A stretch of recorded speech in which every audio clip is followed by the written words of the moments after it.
Hello, dear students. In the previous lecture, we discussed about the cloning vectors. Briefly, what actually vectors are. So, the role of a vector is to carry the desired gene, the gene of interest, so that that vector has this ability to replicate and finally multiply and generate larger copies of that desired gene, right? So we have many types of vectors which are used in recombinant DNA technology. We discussed about the there are plasmids, we have phagemids, we have cosmids, and we have some yeast artificial chromosome. So these vectors are used to to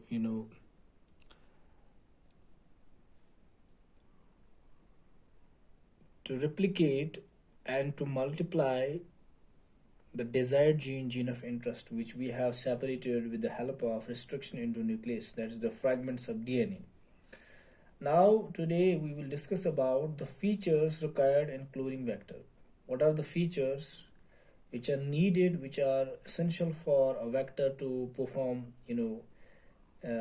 successfully, and to multiply and generate the copies of that desired gene. There are certain uh, prerequisites, or we can say some essential features a vector must possess. तो यहाँ पे जो vector है उसके कुछ features होने चाहिए. Then after that we will use we can we can use that kind of a vector in recombinant DNA technology. So the features which are essential, let's discuss. So features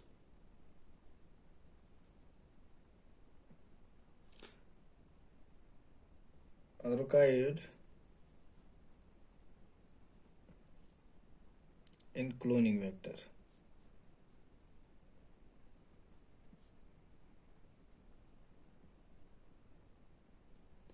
So what actually are the features which are required by the cloning vector?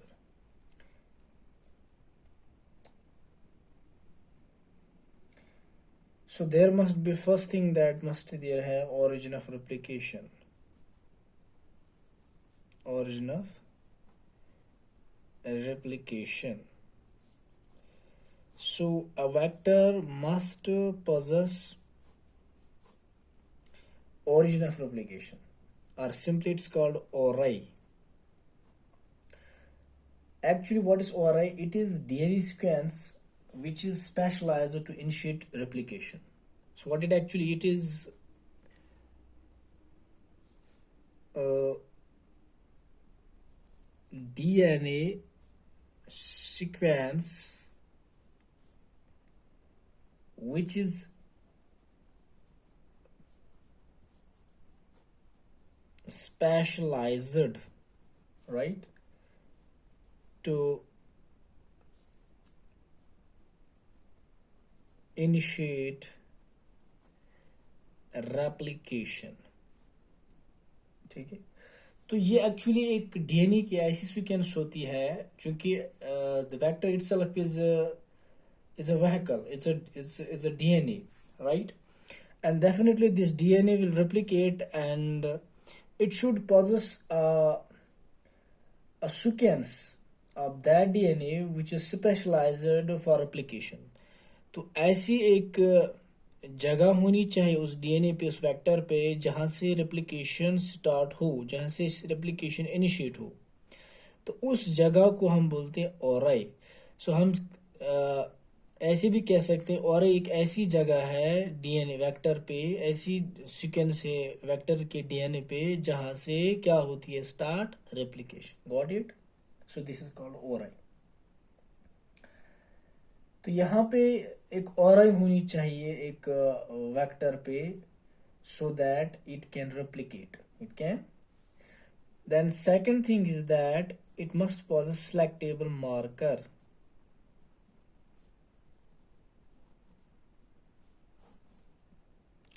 So what actually now, the second thing, the which a vector must possess, it must possess, it must have selectable marker.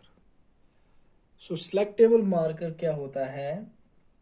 For example अगर हम बात करेंगे plasmid की,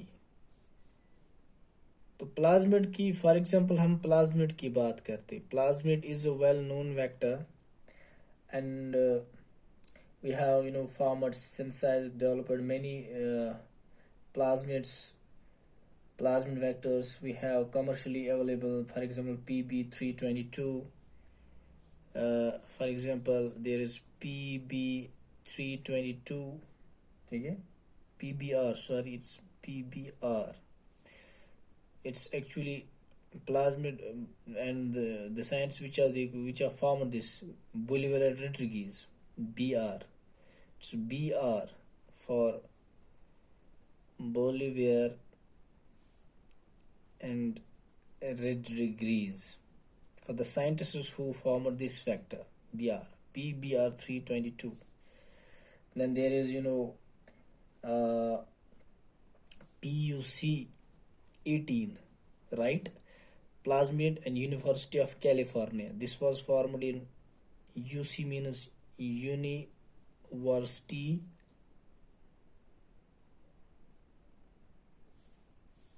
of California. So these are some commercial plasmid vectors which have been formed in different this is formed in California University, and these were formed by two scientists. So we don't have to discuss all these things, we simply are just describing the features. First thing is that a vector must possess origin of replication, where from it initiates the replication process. And the second thing it must possess, for example, in case of we are taking the example of plasmid, and in case of plasmid there is selectable marker. We used a selectable marker. What is selectable marker? Plasmid has a selectable marker which is actually the gene encoding for antibiotic resistance. For example, ampicillin, tetracycline, and these are used actually considered as useful as a selectable marker for E. coli, right? So we can say these actually are the antibiotic resistance genes.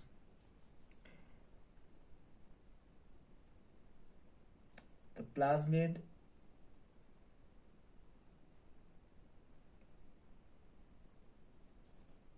antibiotic resistance genes, right? For example, we have gene for there in plasmid. We have ampicillin resistance gene. We have tetracycline resistance gene, right? We have then chloramphenicol. So there are many resistant antibiotic resistant genes which are used as markers. So these antibiotic resistant genes are used as markers, right? So we are using these as markers. What actually it means, for example, if we take the example of PBR322, has two resistant genes, ampicillin resistance and tetracycline resistance, while PUC18 has only ampicillin resistant gene. For example, if we take PBR322, it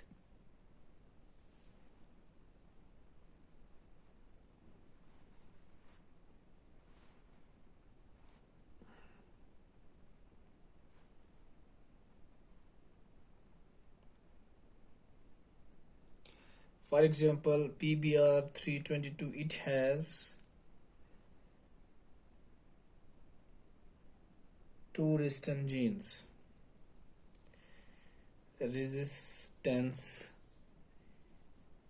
genes for ampicillin and tetracycline, right? So these two antibiotic resistance genes are used as selectable markers.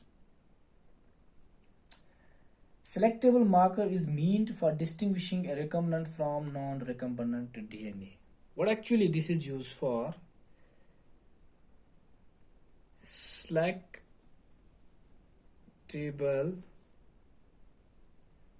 marker is meant to distinguish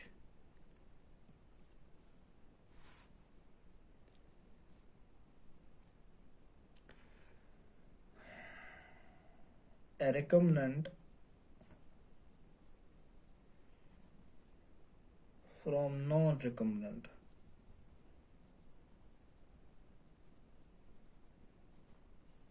DNA, right? So यहाँ हमें क्या पता चलता है इससे कि कौन सा रिकम्बिनेंट डीएनए है और कौन सा नॉन रिकम्बिनेंट डीएनए है, ठीक है?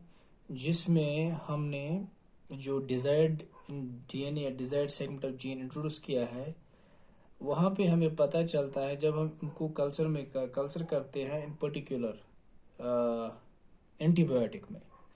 For example, if we remove ampicillin gene and we place the desired gene there, then we will culture these E. coli in ampicillin and also in tetracycline.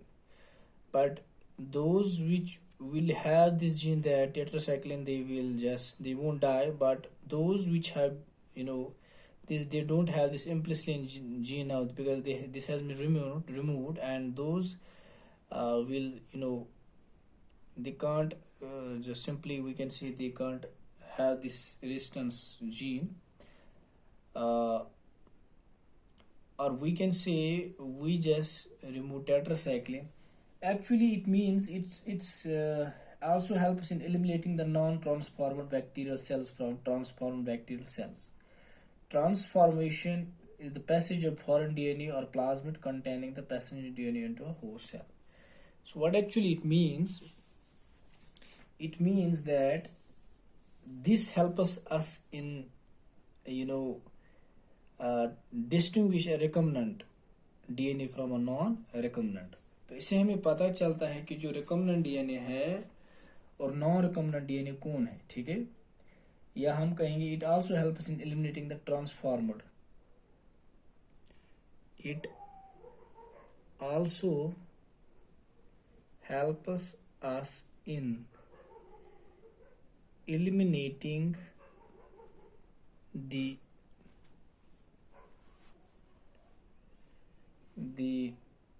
cells, the non-transformed